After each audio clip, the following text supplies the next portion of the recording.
Good morning, everyone, and welcome to the special Thanksgiving slash Black Friday slash whatever it is in your country right now edition of the Spelunky, Breakfast Spelunky, the thing I constantly get wrong.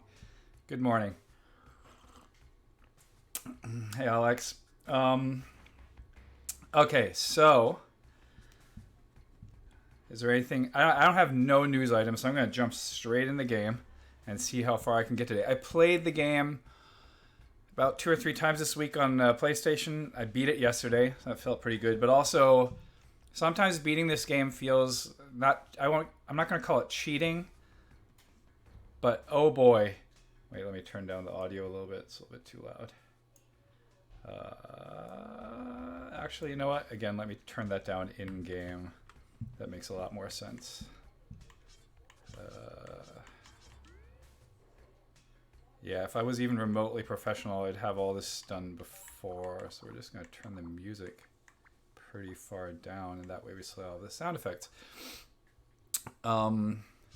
Yeah, so it felt really good, but also it felt slightly like cheating because there were like an abundance of bombs and jetpacks, right? So when the game gives you so much... Hello, good morning.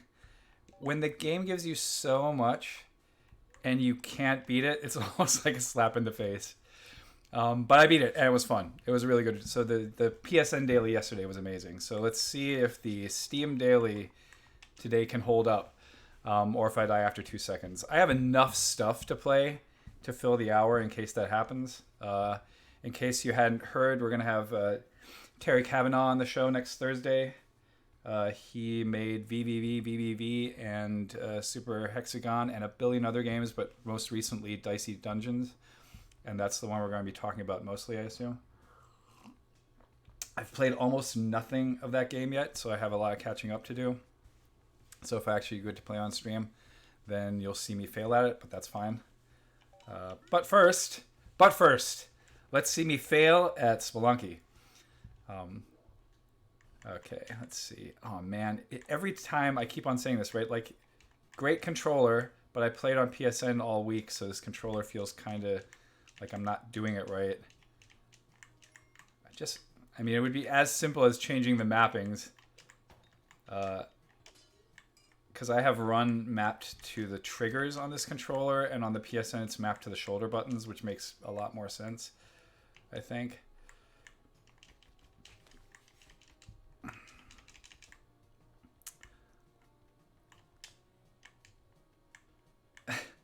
Not for long, Ix. So Ix says, got here late, but glad to see you're still alive. Yeah, I only just started. Like, give me a little bit of credit here. Like, I might actually survive for a while. We shall see. Yeah, but it's been a very successful week for me in terms of Spelunky.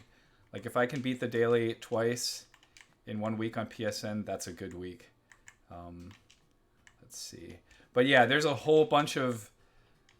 I'm going to already use Thanksgiving as the excuse. So I'm in a massive food coma.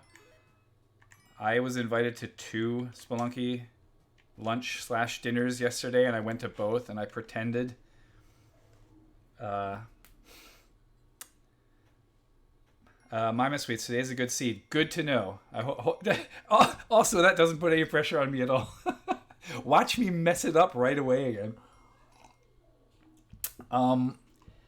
So yeah, so I just been eating for a long time, and then I think I slept, like, even though I have a newborn, or like an 8-week-old in the house, who, I don't know if that,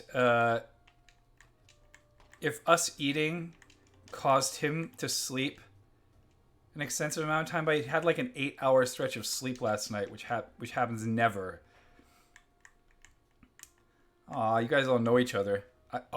Do you see, okay, did anyone see what just happened? Wow, and I get rewarded for that incompetence with gloves? Yeah, yeah, exactly. That was for sure on purpose. Like, I'm not paying attention is what that means. Oh, man. Okay, so I can see what you meant by great seed. Because, okay, so I love it when this happens. Um, Obviously, I can't afford... I mean, I probably could have... If I looked around a little bit, I probably could afford this. That's not as fun, though, right? So usually what you'll do is you'll take the ice gun, freeze the shopkeeper, and then that's that, right? Because I'm pretty sure that if you're good at the game, you don't actually need to freeze him. You just whip him a couple of times. I'm not that good. So I will generally only do that. But also keep in mind it's we're in level 1-2.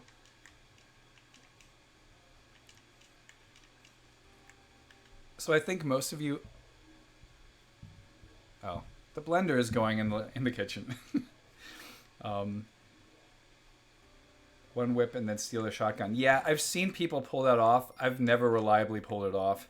But again, keep in mind, you're watching the person who also can't really whip the darts reliably. Oh, look what we have here. A thing that Zach Gage will constantly make fun of me for. Oh, Nick says gloves is a punishment. Yeah, if you're speed, probably if you're speed. Whoa. Well, I don't think I triggered that, but sure. Yeah, I used to. Oh wow. Okay, there's the. I used to really also dislike. Where did I put the shotgun? Oh, I dropped it. I used to really dislike the gloves. I've come around on that.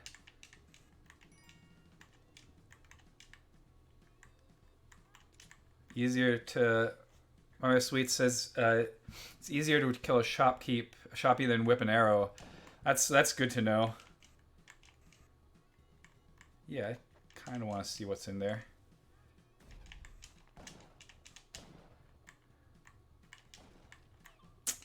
Lucked out.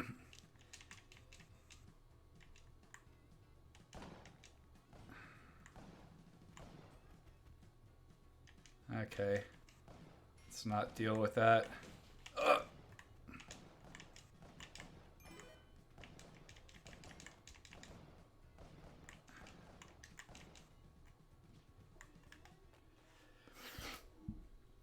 That's the oldest trick in the book. Although just now I realized that also like going through the exit is swapped from the left to the right shoulder button on Steam by default. I'm one of those weirdos who, because I play games in so many different places at so many different people's homes, I have a chip on my shoulder about not changing defaults. Another thing that Zach Gage will make fun about me all day long.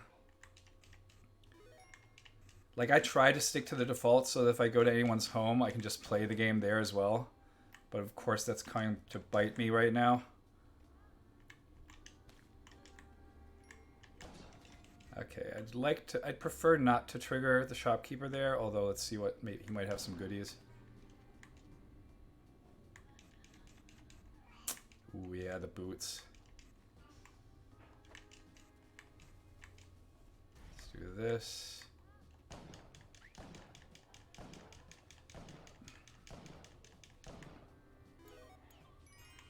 Looks like they're oh wait, I'm not reading the chat at all. I'm saying way about defaults, except I invert axes in games with a mouse. You do what? Wait, okay, so you need... Let me see if I get this straight. So you enjoy, like, airplane controls. Yeah, I fully agree that that's the biggest change you can do. What the hell? I thought I changed this to always be... Oh, it's because I switched to defaults. Yeah, okay, let's switch that back. So here's my theory on... That was stupid. Here's my theory on inverting that and when it makes sense to me. Which is, if you're in a third-person situation, I understand inverting up... Can you believe what I just... Again, I'm not paying attention. Well, I'm at 1 health. So I get it if you're in a third-person situation, because then it's like kind of like you're controlling the person's head, and then maybe you pull it back. But like in first-person shooters, I am totally flabbergasted that anyone would do that.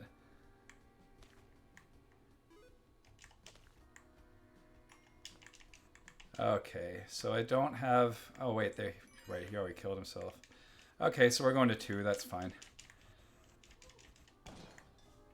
Ooh,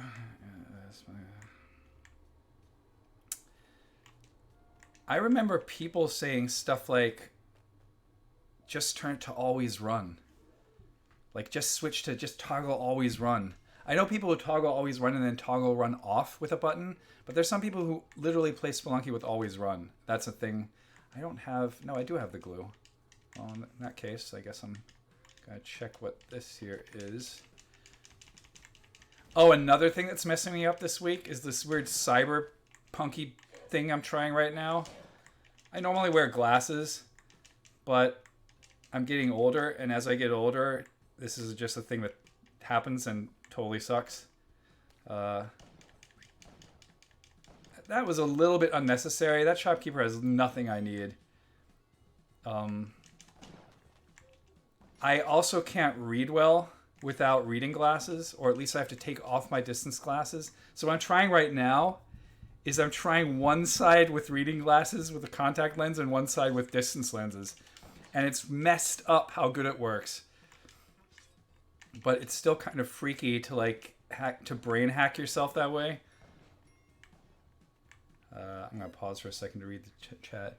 Oh, hey, Docky. People are used to Doom with always run, maybe. Yeah. Original Doom, that is. I agree. In the original Doom, that might make sense.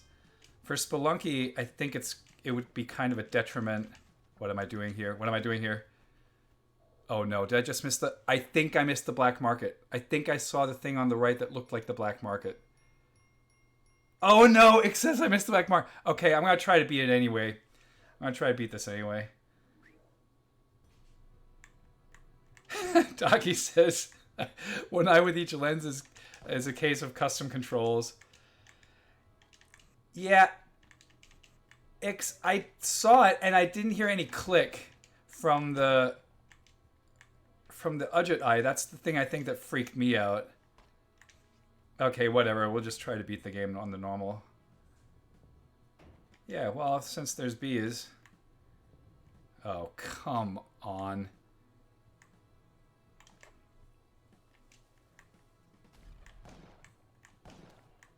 I mean, if I'm going to try to beat it this way, I might as well try to kill the big bee and get the nectar, right?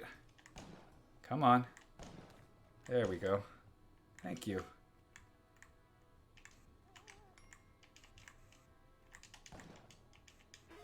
I'm probably also going to play slightly less cautious now. Because why? That said, yeah, I'm not going to... There are a bunch of things I used to do very wrong.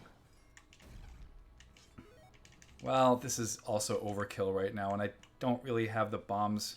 Well, okay, let's just do it.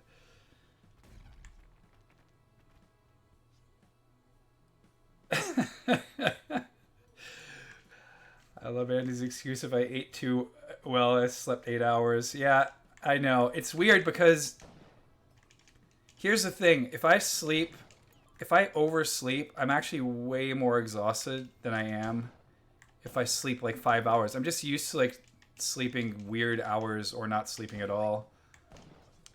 That was way too close. Okay, there we go. But yeah, like between overeating, sleeping too much, believe it or not, and this new contact lens nonsense I'm trying, this is an interesting experience.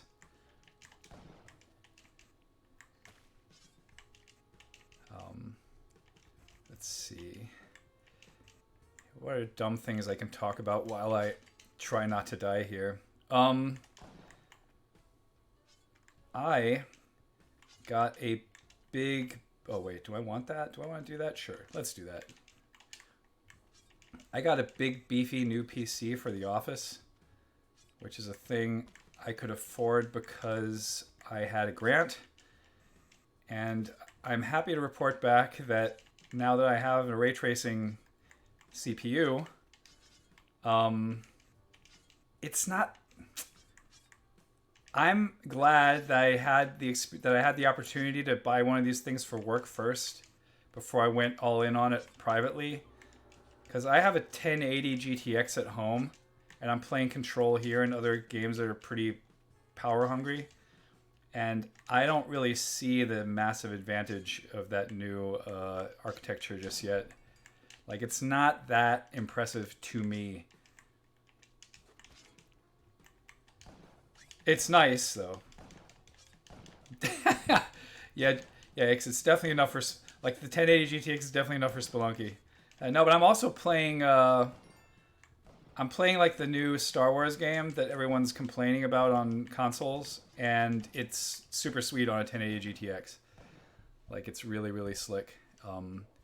And I don't really understand why that game is getting such horrendous reviews overall. And if it's only because of the tech, then man, is that unfortunate. Because if you like Star Wars at all, or video games, it's probably the best Star Wars video game. Yeah, Mima says I might need to update for Spelunky 2. That's possible. Although I have played the not latest build, but the build that I think that Derek showed a year ago at Day of the Devs. I had that on this machine. It ran just fine, unsurprisingly. Ugh. Well, here goes nothing. My timing on that is total haphazardness. Like, I don't even know what I'm doing. Docky says I have the worst PC hardware, so I always find PC gamer hardware envy inducing. My gamer PC is actually a Steam machine, Alienware Alpha R2. So this here that I'm playing on right now is an Aurora R4, which I upgraded to a 1080. I'm hoping two 980s and SLI will handle Spelunky 2. They're enough for Slay the Spire, says Ix. Yeah, I'm pretty sure you're right. Hey, keep in mind, when I say stuff like this, I'm very aware of the fact that I am in a luxurious situation where my job allows me to make these purchases, right? Like, I teach computer graphics programming for a living. So that's just a nice feature of working at a university that has good funding. These days with a newborn, I can't really justify these kinds of purchases just for entertainment. Aurora or 4 is clearly named different. Yeah, Aurora. That may also be my weirdness where I have like where I already pronounce R's in two different ways, being half German and half American. Let's trigger this guy.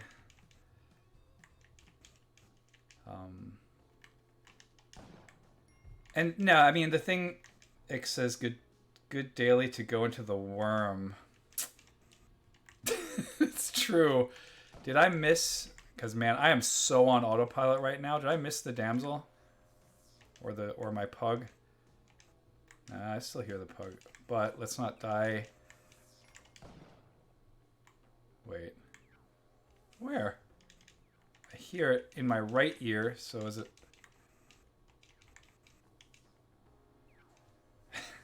Oh, you can totally bait me, of course. Oh, there we go.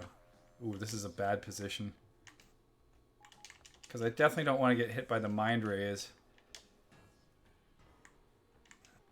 And they travel like double as fast as the mind rays from the... Nah, I got it. Wait, but then I can't take...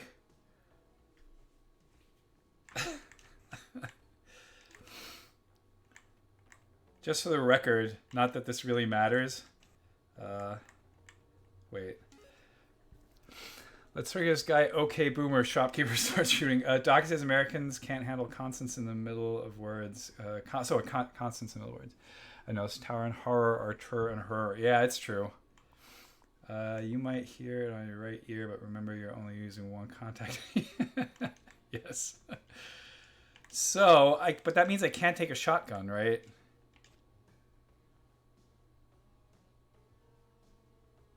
Am I doing it wrong? Wait, what do I have? Oh, do I just have to throw? Wait, isn't that how it works? Oh yeah, there we go. Wait, but that... No comment. Clearly, I have no clue what I'm doing. Looks like you don't have the mothership anymore because it turns out I'm so inexperienced with the mothership that I don't know how to get into the mothership. I don't know. I'm looking for excuses everywhere now, and I'm going to say that my excuse for that is that I play too many different games. But the actual true excuse is that I'm probably suffering from old man hands. Wow, those are too many excuses all at once. What am I doing here? That's not what I was planning. Oh man, did I just catapult the... No, there we go. Well, I have a lovely 0 bombs, which is going to bode very, very well when I try to kill Olmec. And then maybe Ix can give me a live tutorial on how to kill Olmec without bombs, because I'm sure that that's a thing. It's just that I probably don't have the precision to get close enough without dying.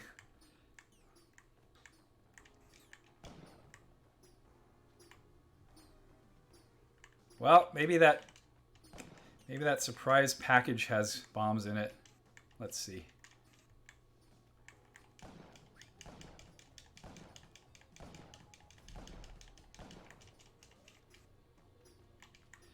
It does not.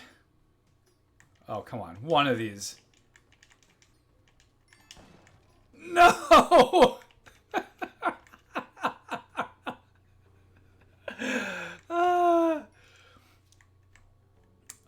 Okay, what do we got here?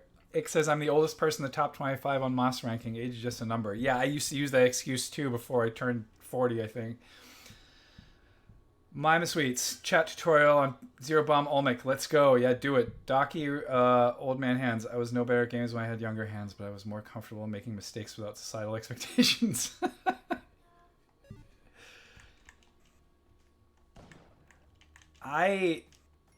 I don't know. I feel like at this point I've played so many games that I can't really... I've definitely had a tendency towards card games and tactics-based games. Like, I never played a Divinity game, but I'm actually really intrigued because it kind of looks like Diablo, but the fights are not real time. And also that game kind of looks amazing. And there's a Steam sale going on right now, so I might pull the trigger on that. But then I talked to Zach about it the other day, and he was telling me that he started playing it and with a friend in co-op, but they quit because it got stupidly hard. And the friend he was playing it with is a notoriously good min-maxer. So I was like, oh boy, that must be... I don't know if I have that in me.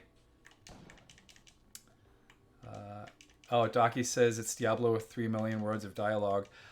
Yeah, maybe I'm ready for that. Maybe I'm not, but I'm willing to experiment. I kind of never played any of the... Like, I remember the first time I taught video game design to a group of people in Berlin in 2008. We were talking about favorite games, and they all felt it was absolutely unbelievable that I'd never played Planescape Torment. And I still haven't to this day. I maybe played the first hour of it. It says, what's in the top right in that gray and purple area? I wasn't paying attention.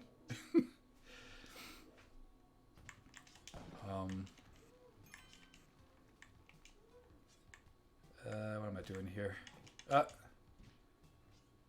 Do I care? I don't care about life. I got 6 health.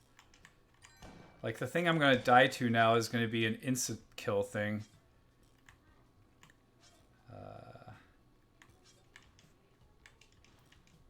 Uh-oh.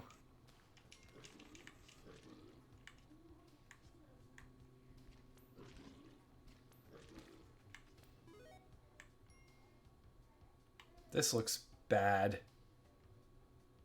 Okay, I've got an idea. Let's try this. Oh, I didn't want to trigger him. No, no, no. Stay away. Don't telefrag me, bro. Oh, don't. Oh, shit. Oh, shit. So...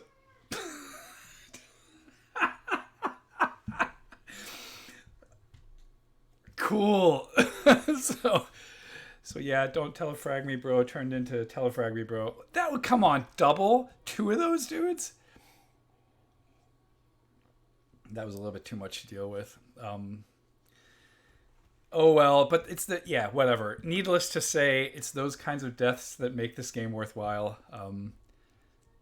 Great run overall, no bombs. Yeah, I mean, I think I wouldn't have beaten Olmec anyway because I've tried the whole like build a little channel for Olmec to drop down, but yeah, no, that wasn't going to happen. Taki says he was defending his husband. Yep. Yep, and they did a good job. They did a good job. I think they can telefrag each other. I think I've seen them somehow cancel each other out. Like, definitely I've seen them jump around and suddenly be gone. Also, you gotta say, like, these post-credit or these post-game scenes where it's like a dynamic Polaroid are kind of amazing. Like, I have a video somewhere, it might even be on my personal YouTube channel, where a Yeti just is like throwing me against the wall over and over infinitely. And like in my fictional world, that's still happening in a parallel universe. Ick says the Daily Scout suggests there's 6 or 9 bombs above Olmec, so we may have been saved. Yep, put that. Unfortunately, we never made it there. I don't know how I could have done a better job just now.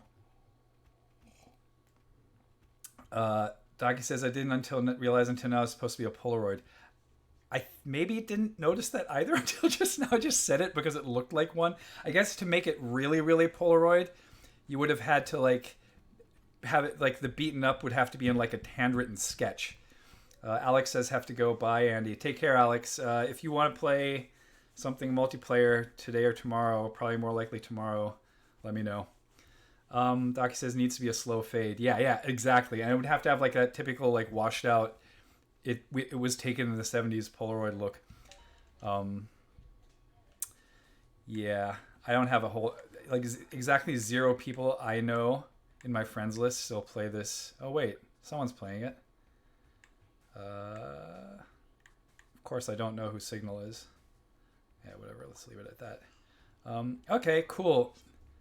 So with that, I would say, how about... So I could play some... I still think that I would... Let's get out of this. I think I'd like to play some Noita, but I'd also play... I'd also play Dicey Dungeons, which I think I've played maybe 30 minutes of, or not even. Docky says, game design teaching, what are your favorite game designer exercises, like mini projects?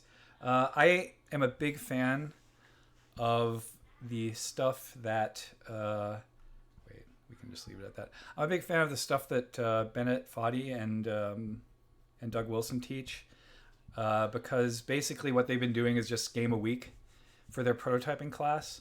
And then it becomes one of those things where every week you come up with a prompt. And sometimes that prompt is like, okay, this week the topic is going to be game physics, right? And then you ask them to do a physics game. Then the next week it's feedback loops. And often, because they only have a week, it's really cool that they do super, super small projects on that. And then usually there'll be a prompt on like a local co-op. The prompts are pretty high level. In terms of game design mini projects and exercises that happen in class, I can tell you that the person who I look to the most is probably Eric Zimmerman from NYU, because he has all these like nifty little use dice to have some like counterintuitive insights. Game of the week is nice, especially with a high level prompt. Yeah, and Bennett does all kinds of other clever stuff, like hide the prompt in his prototype from the previous week, and then they have to play that and find it. And it's usually like some hidden message that like is like an Easter egg in that game. He puts so much work into that. But yeah, my class used to be, or is even this semester still, like a half class where half of it is prototyping and half of it's production. But because I'm now teaching at a dedicated game design school, I'm probably going to turn my class into a full prototype a week class. But I still like the teamwork aspect of it, so I'm actually scaling it up to 30 people, which I'm a little bit scared of. And that way I'll have to put people into teams of 2 randomly every week so that they can work with a different person on a prototype.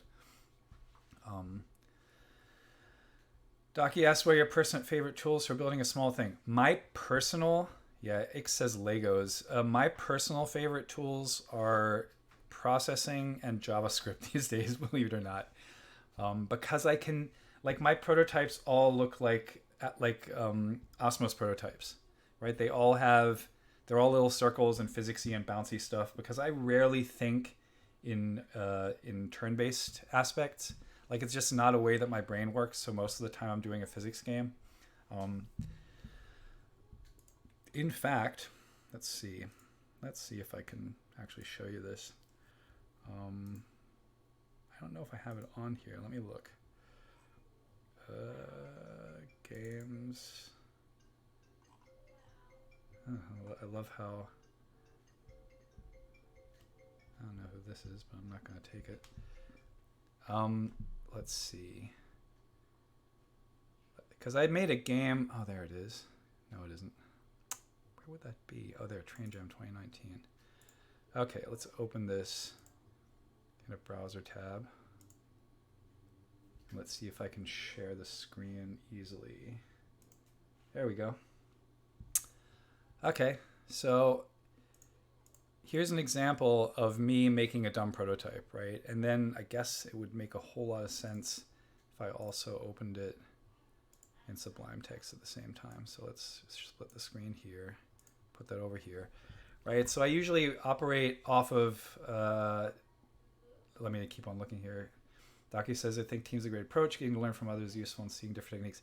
Yeah, the only thing I'm worried about is that some people, there's chemistry and some people don't want to work with specific other people. And turns out, I can maybe write some code to actually do that in a better way. Hopefully, we'll see, like bipartite graph matching.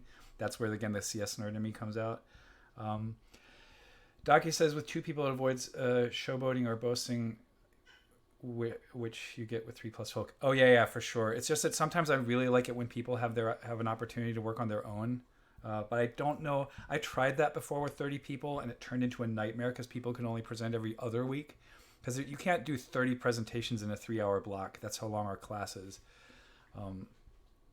So yeah, without going into too much detail here, right? Like I usually work off of some dumb little piece of code that probably already has,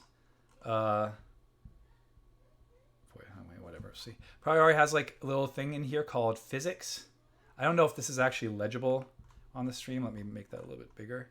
Right, there already is a function here called physics, and then that already does the like adding for spring forces and all that stuff. And then I usually have to add in some other like game specific logic. This is the worst way to code, just for the record. I think everyone who codes knows this, but I try to get it into the students' heads that when they're doing a prototype, they need to put the whole code in. Like this is a file, right? And the file is less than 500 lines, right? Of like garbage, probably pretty garbagey JavaScript code, right? And then the game that I showed to a couple of people was just right, just like you click to switch between these 2 particles. It has a name at the bottom, a really pretentious name called N-body problem. And then what you're trying to do is if you hold the mouse, then this particle that you're controlling gets like a thrust in the opposite direction, right? And so you can control it, but you can also switch between the 2 by just doing a single click. So you're controlling both of them, kinda. The idea that I had was that it would be like you're co-oping with yourself. But then you see as soon as they get within a certain distance, the screen starts filling up. And as soon as they part again, they separate, and then the screen stops. So you're trying to keep them together, right? It's a little bit finicky to control, I have to admit. But like, again, I did this in like 8 hours on a train on the way to GDC. And also there's no transitions, right? The second the screen fills up, it jumps to the next level. And similar, again, like there's certain design sensibilities that are probably, I'm not going to say unique to me, but they're because of very physicsy, computational physics background, that you have these things that are bouncing around.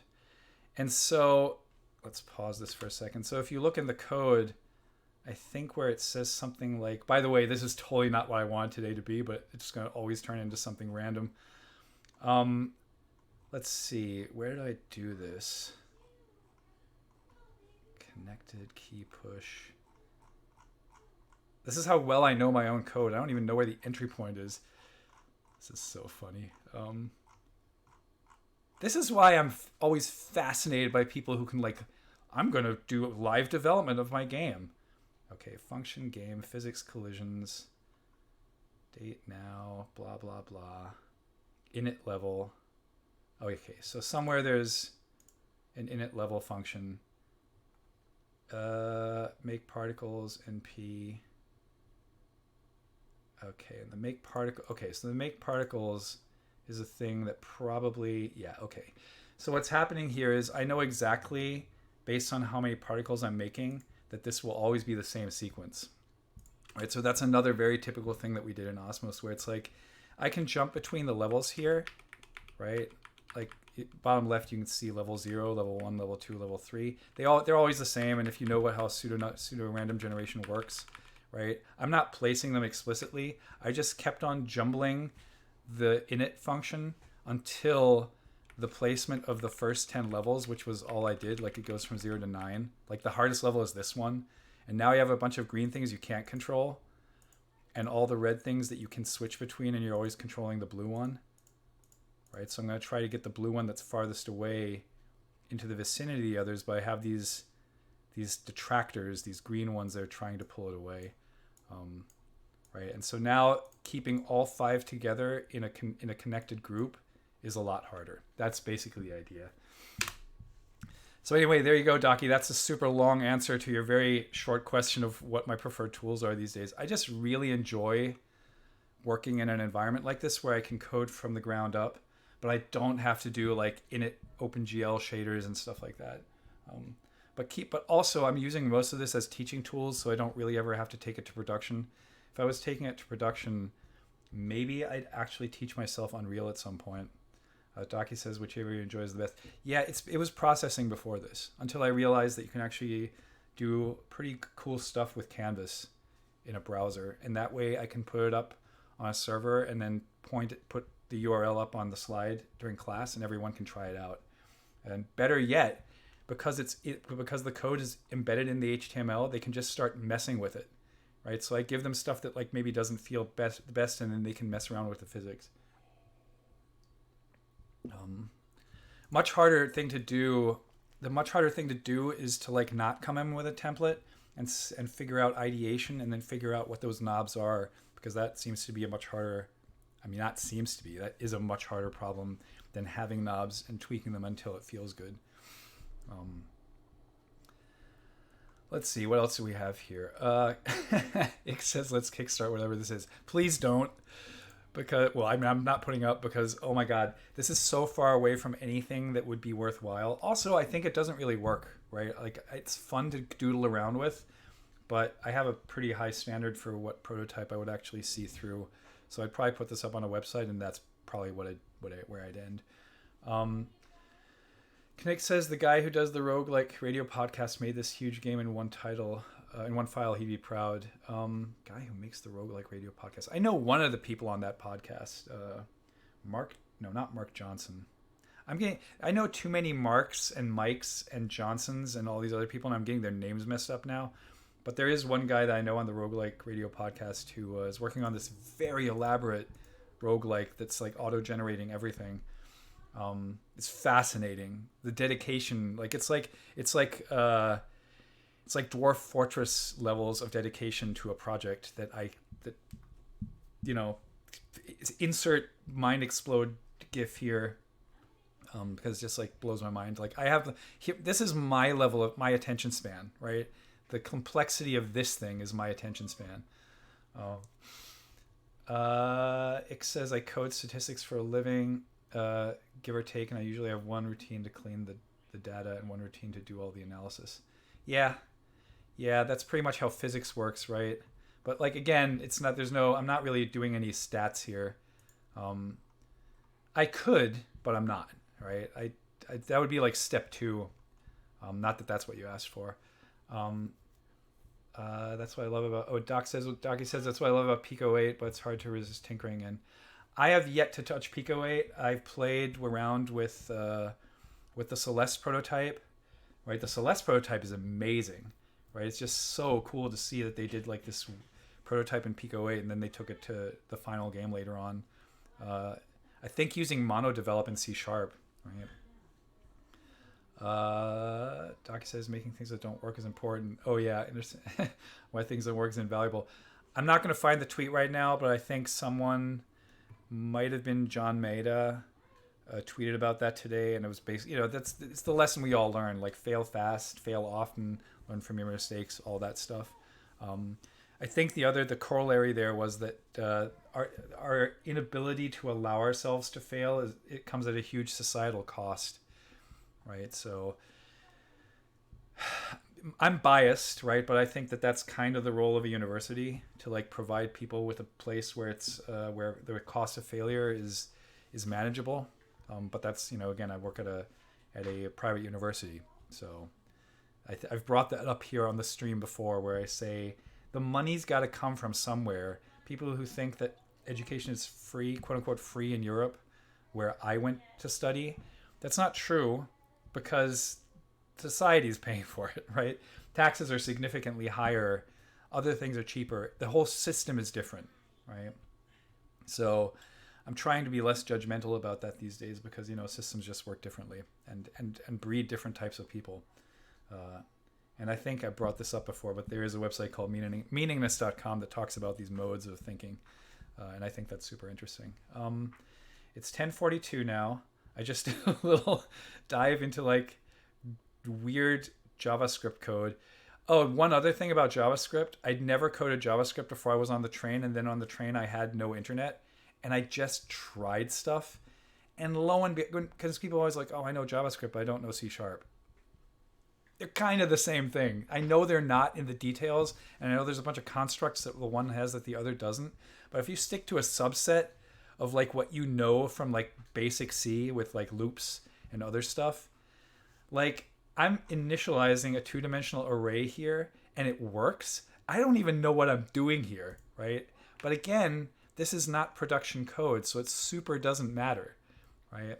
Also, just for the record, I think I have this up on my GitHub, but also I'll just give it to anyone who wants it. I super don't care about this kind of stuff. Like, I'm not bringing this to market. Docky says people don't apologize or accept their own mistakes because we don't allow folk to fail. Yeah, no, for sure, right? Like, this has been a big thing in academia for a really long time, where people are trying to push the agenda that you're allowed to write papers about things that didn't work, but like that's not a thing that grad students graduate on. And I am a huge opponent of that, right? Like, I'm a little bit disillusioned about how that style of teaching works. It worked well for me, but it doesn't seem to be the best way for everyone, because again, you're mostly being pushed to succeed, and the failures go to the cutting room floor. And I mean, other fields like cinema, I'm in a cinema school now, right? They're very familiar with the concept, right? That the thing that you produce in the end is like 10% of the work, and the other 90% were necessary to get to the 10%.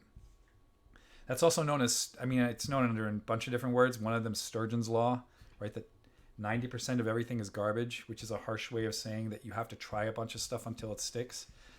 But because we have another 15 minutes before this house gets overrun by my in-laws and their children, because we have and there's more food coming. Today's lasagna day, so I got a lot more eating to do. But I think I'm going to bring up, let's go back to the game scene. I think I'm just going to bring up real quickly a game of Noita, because I haven't played Noita in a while. And I really like it. I think it's fantastic, but it's one of those things where I feel in order to do it justice, I will probably at some point have to go much, much deeper on it. Like, it doesn't seem to be the type of game Wait, I have to update what's being shown in the stream. Properties. There we go. There it is. Okay. A lot of stuff going on here. New game. I'm having trouble hearing you. I don't know what I meant. I didn't talk to you, Siri. Okay, let's see. This is new. Explore New World, the original Noita experience. Daily run. Oh, there's a daily. There's a daily. I haven't played it in a while. This is interesting. Some starting items are randomized. Every player is playing the same seed. Cool. Experimental. I don't need Nightmare. Coming soon. It's a mystery. Docky says that font is rough. I like it when it might be kind of rough because so based on recommendations, because I'm not a popular streamer, I'm streaming at 720p and not 1080p. Maybe it's a resolution thing. I kind of like it. It's cute. Clearly it's not for everyone. And I also ran out of coffee. Let me look at the... Docky says Noita scares me. Yeah, I'm definitely with you on that one at this point. But again, I feel like similar. It scares me in the same way Spelunky scared me for the longest time. Knick says, do students become faster prototypes overall, being forced to do it in your class, or does stubbornness to hack on one big project persist? Well, while they're in the phase of having to make a prototype a week, which in my current class is still the first half, they have to do it, right? It's just that some people are brought up with the mindset that a prototype is the same as a concept art, and like an ideation where they come up with a slide set and they're like, oh, here's what I would do if I had time. It's like, no, you're supposed to just implement a thing, right? So what I usually do is I say, look, you're not allowed to use any textures, any animated articulated shapes. It's just circles and squares, and that's it, right? And sometimes they go wild and make dinosaurs out of collections of circles, and then I'm like, you hacked my constraint, so congratulations. But yeah, I try to constrain them because, yeah, Docky says good to have limits like that. I've seen so many prototypes where they were like, oh, look, and I have this animated water texture over here, and I'm like, what's the experience you want the player to have? And they're like, oh, we didn't get to that part. And I explicitly say experience because maybe the texture is critical to what the designer's trying to get across, but very often, more often than not, it's people thinking that a game needs to have textures, right? Docky says, I know that I get so slowed down by fussing with assets. Yeah, that's why I don't do it, honestly. Or again, I would if I got to production or if the asset was required for the game to work, right? But most of the time, for my style of design, that's not true because my stuff is pretty mechanical, as you can see from the prototype I just showed you, right? And my students are fully allowed to do prototypes in those weekly things that are more based on, again, what we used to pejoratively and now just fully owningly call walking simulators. If they want to make an experience that's more like what we used to consider a processing sketch, right? Where you just be like, oh, and here's something where it's more like a solo wit artwork, right? Where it's like there's an instruction and it's going to draw a bunch of stuff and animate it and it looks cool. And it does it with physics. Or there's a feedback loop built into the system, but the player is actually not doing anything, right? It's a 0-player game. Those things exist, and I think they're amazing, and I don't rule them out anymore because I think it's interesting experiments to have. And also sometimes that stuff can morph into something different later. Doc says gameplay first is best even in walking sims. Yeah, whatever you're supposed to be doing as the main core activity, and again, keep in mind, I still allow people to make like cellular automata that's like Game of Life, where there's basically activity is like watch it. But even if that's the activity, right, like that needs to feel like you got that down. It's just that very often prototyping and ideation overlap in that space. So sometimes they don't get to that part because they're prototyping the ideation. And sometimes that's fine, right? Sometimes it'll be fine to say, look, everyone's doing really well right now and the teams seem to be functioning. Let's try a second week with this group, or let's see how many people want to still work in this team for a second week in a row. So those kinds of things. But anyway, I'm always experimenting with the format of the class as I go along. And I've been doing that for 12 years. Let's just do a new game.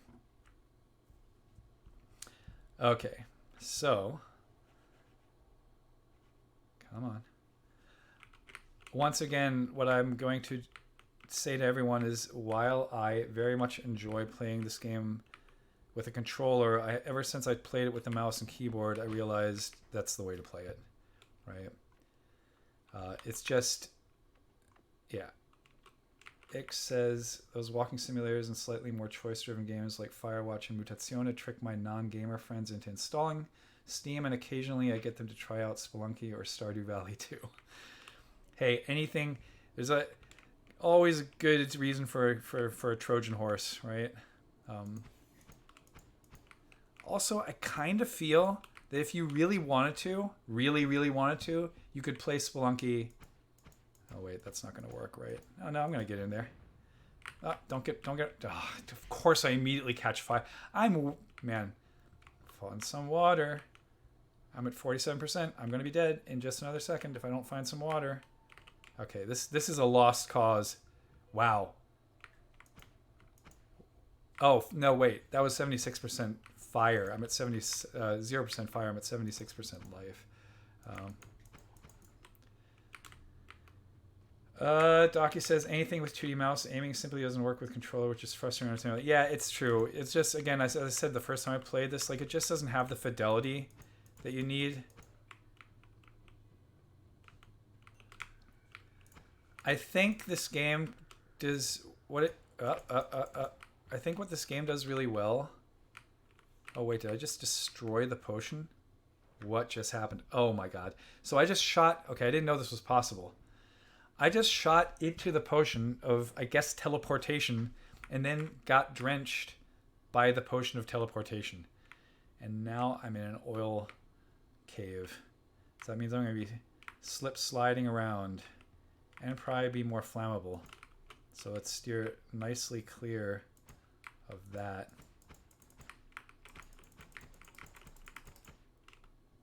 Hi. You guys look like, those guys look like cute little Miyazaki style characters, but they're actually really devilish. And they drop a lot of money. Oh, there's another one. Where are they coming from? Are they spawning down there? Uh-oh. Uh-oh. Whoa. Again, every time I play this game, there's also a new enemy in it I've never seen before. Ick says Docky for that. They're not going to fire. Also, I think there's no time pressure in this game. For that same reason, I was amazed how popular Halo got when there were computer first-person games to play that were way more precise. Well, oh my god, this is going to turn into a whole lecture. I think that they actually took it serious, right? Yeah, Halo, exactly. Docky nailed it. Halo isn't about aiming. There's a lot like strat going on and like weapon switching, weapon carrying. It's not. I also agree that Halo is not predominantly about aiming. That's also why.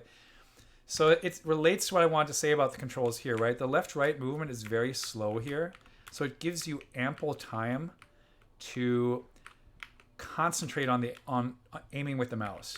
So you're not running at 1,000,000 miles an hour and aiming at the same time, right? So I think that actually, like, I couldn't have said it. I couldn't have made it more clear. Well, I guess that dude just fell through the ceiling. Docky also says I want a different game built in the Noita engine. I kind of wish games allowed for forks that people could sell and split profits. There was a brief moment in time where I was trying to convince my collaborator and lead designer on Osmos, Eddie, that we make it a toolbox where people could like do reskins and all kinds of other stuff. I mean, the only reason, well, there's a bunch of reasons not to do it, not the least of which being that you don't want to share the profits. Oh man, I'm still oily. No. There's too much going on here. But it's also like if you have to maintain it, it starts turning into like the same. Wow, that is a nasty enemy. It starts turning into like the same problems I think that open source run into. That if you're not super dedicated and you don't have the resources of mostly time, honestly, to dedicate, just things like that. Jesus. Oh boy. Oh no. Oh no. Oh no, no, no, no. Okay. So something I'm okay, there's liquid over there. I should just go in the liquid before I'm almost dead. So it seems to me, and this wow, there's another enemy I've never seen before. It seems to me that they made the game harder. Like it used to be I used to think this is a lot easier to get through the first area. Like there are whoops, I just lost focus. Um this used to not feel as hard. Oh my god. Can I kill that guy already?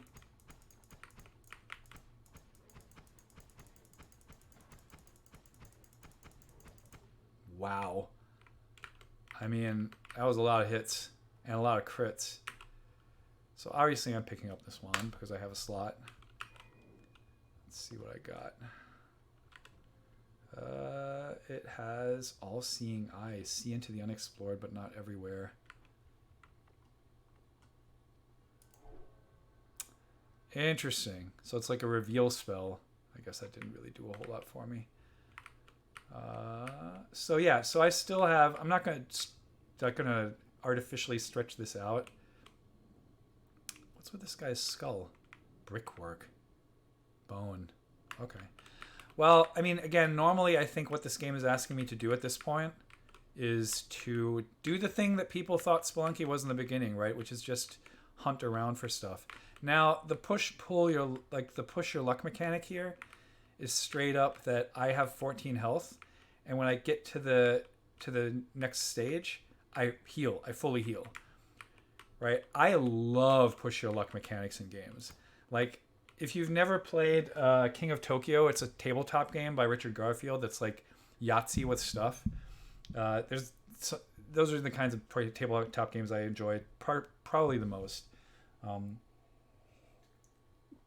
Docky says, didn't Steam very briefly allow selling mods? I think it did, but again, I couldn't convince Eddie that was a good idea. And again, I'm not a producer. Like, I'm definitely more of a tinkerer, so I tend to overlook the complications that come along with making stuff and having to publish them. Ix said, Doc says, Ix says, that sounds right to me. Doc says, I recall knee-jerk reaction with no communication, which is a very Valve. Yeah, yes. Although, weirdly enough now, I'm kind of curious about Alex. And I have a Quest, and supposedly that thing is now already with a link cable, or there's going to be an official link cable. You can actually use it as a Rift, which is kind of amazing. Let's go into the next level.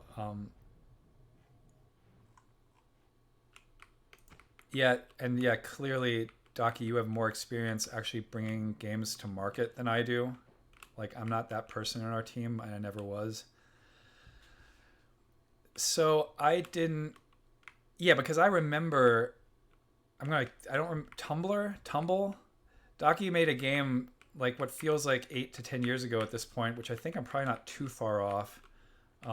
That I was blown away that was a Unity game. I remember being in awe that you could do 2D physics that reliably and robustly in Unity, like that long ago. And I really enjoyed that game. I'm assuming that you tumble drop. That's it. So I know that Eddie went through a very painful process of porting to 64 bits so that the game wouldn't die. I think so many games just died in that transition because it turns out that's not trivial to do. But yeah, tumble drop was amazing. Like, I definitely loved showing that to people. Okay, so here's the thing. I didn't hunt for money. So I only have I only have 30 gold, right? So I'm not buying anything. This again shows me that the game actually wants you to farm the level, right? And see how far you can get with the push-pull mechanic. I haven't talked to Petri or any of the other people on that team yet to see if that's true. Rest assured, this game will probably, because it's early access, right? This is not even in 1.0 yet, and it changes every time I touch it. Mind you, every time I touch it is like once every month. Okay, plague rats, Revenge Explosion. Trick Greed. Press E, press I to edit wands, right? So I can edit wands in the sense that I think I can pull stuff around. I don't really know what good that does me at this point. Like it seems like a really interesting system. Jason Rohrer, who made 1 Hour 1 Life and a million other games, not the least of which being Passage and Gravitation, two of my favorite vignette style games. He's cannot stop raving about how amazing the wand system is in this game. But he also made Under a Star-Filled Sky, which was also like a procedural game that back in the day he likened more to like Borderlands 1, that's trying to do a bunch of different guns procedurally. Not enough goals to purchase perk. I don't have enough gold for anything because I didn't really pay attention to that, right? So let's see what happens here. So if the first level being super hard is any indicator, then maybe the second is going to be even harder as well. So let's see. Well, let's not get... So I'm fully healed. Let's see what's going on in this level. Those are... I think those are bees that shoot lava. Oh boy. Yeah, and now the... there you go. There's one of these lovely chain reactions. Wait a second. I need to check something real quick. Not that. That. Okay. Works.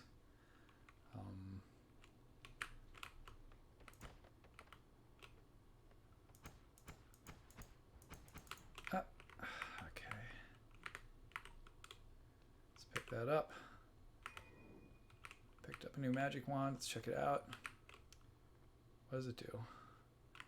What does it... Oh, it has a lot of stuff in it. Energy sphere with timer. Mana drain 50, right? So it also costs mana, right? My mana's over here. It's 180. Let's just shoot this. Okay, it bounces around a lot. Oh.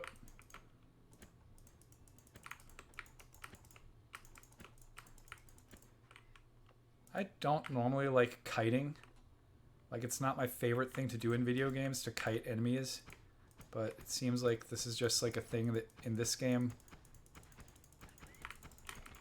Oh boy. Oh boy.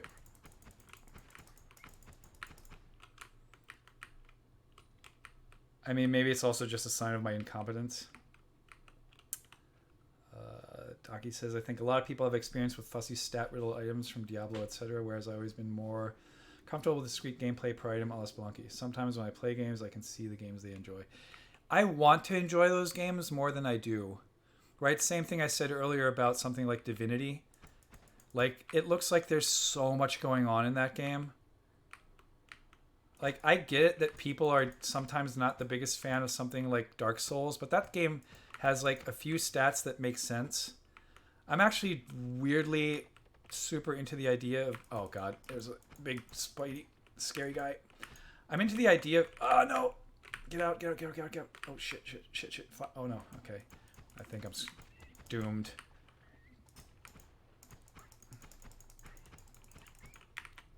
I'm weirdly into the idea of getting into Disco Elysium because it looks amazing, and there's like only a few stats, and they seem to map to more like character traits, and there's no combat. Docky says, I played a game a while ago where I noped out quickly because it was very clear the designer loved Quake 3 Arena. Yeah. I used to love Quake 3 Arena, but that's a much younger... Oh, there's a big dude. Oh, and he spits out little dudes. Oh, yeah. I think this is maybe a character... Oh, man, I'm running out of energy. Oh, stuck. I'm stuck. No. I'm at... Wow. I feel... Oh, so either I have a buff... a nerf, or they changed the duration of the jetpack. No. What happened there just now?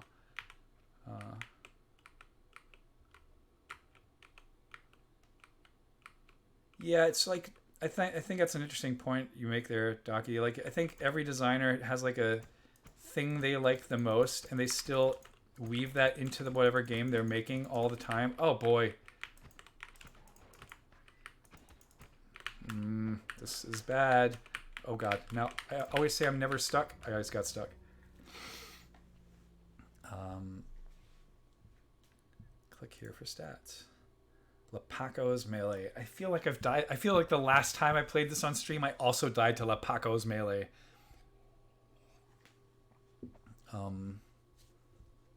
Ix says I gotta get around to finally playing this.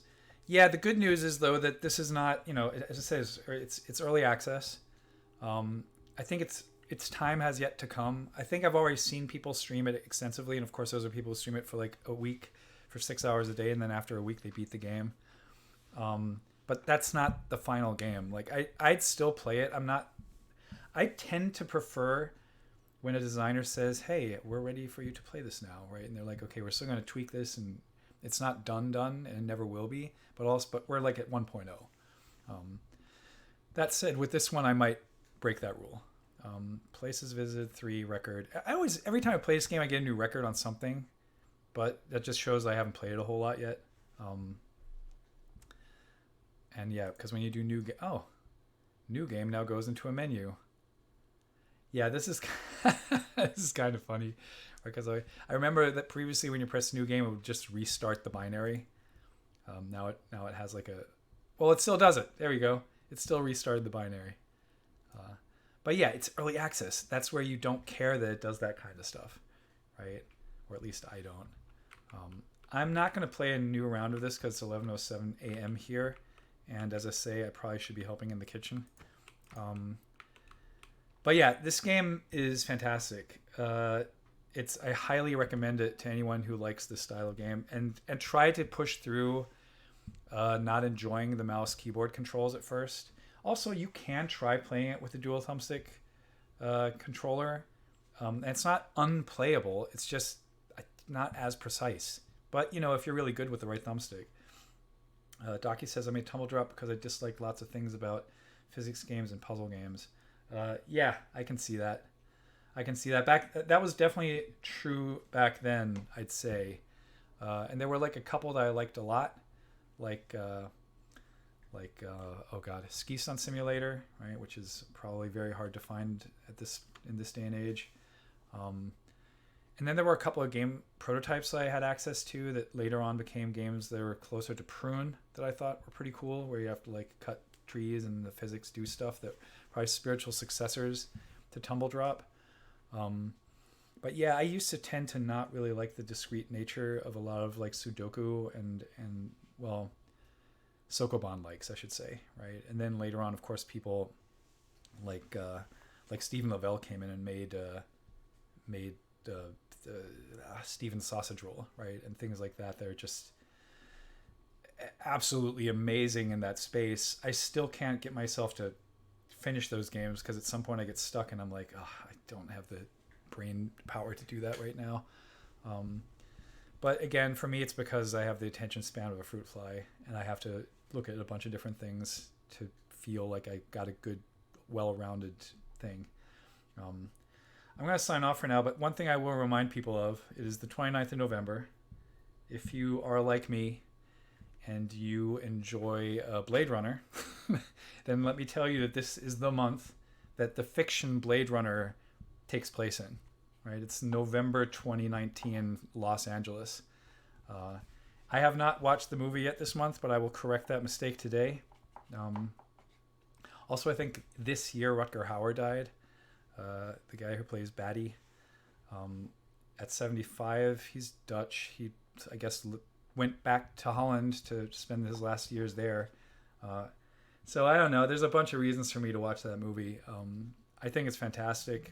There's probably problematic. It probably has some issues, right? Various things from the 70s and 80s don't really stand the test of time.